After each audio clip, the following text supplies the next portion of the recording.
Hi everyone, Delphina here from Be Made Whole. Today I want to talk about discernment and criticism. How do I know if I'm being discerning or if I'm just being critical? Before we can begin to figure that out, we first need to define criticism and discernment. The dictionary definition of criticism would mean to express adverse or disapproving comments or judgments. So it is an expression of a negative that you're seeing, always on the negative. Then you get discernment. Discernment would mean to distinguish, that would be good or bad, right or wrong. It goes on both sides. To recognize or to find out. So discerning is an awareness of something. It can be negative. A person who is discernful will see the negative as well. But here's the thing.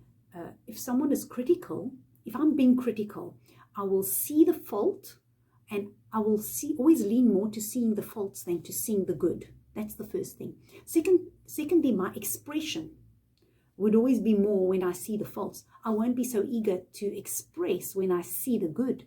I'll be more eager to point out fault and whether there's value in it or not. In fact, I won't even think of value. But now someone who's discerning will see good or bad and will be able to express, will be eager to express on the negative and on the positive.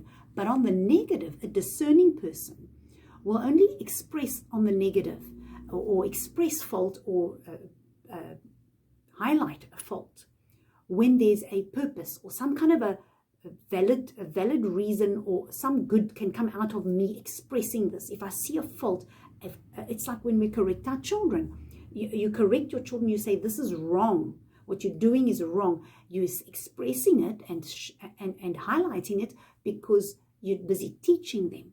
So there's a function for the expression.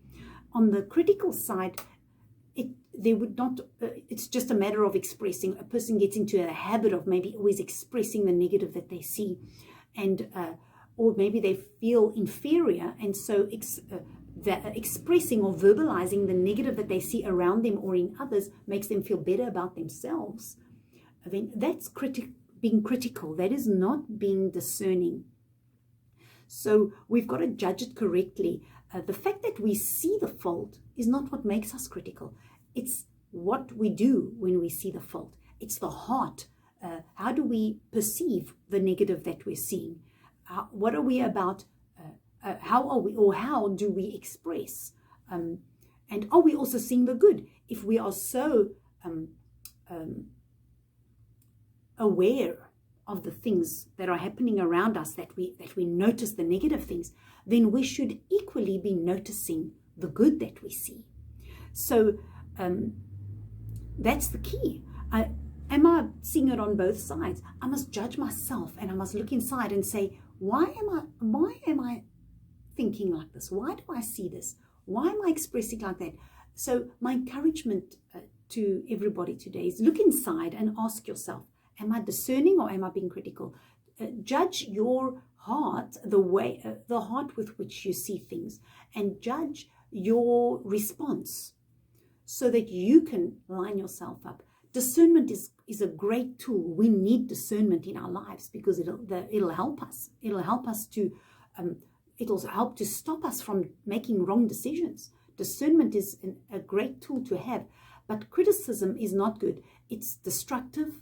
It damages relationships. In fact, it doesn't even, it makes us look worse in front of other people, because people can tell, they can see when we're being critical. And criticism doesn't produce a happy life. It doesn't produce joy in a person's heart. It's negative. It produces negativity. It's destructive in every way. So my encouragement is today, be discerning. Don't be critical. Thank you.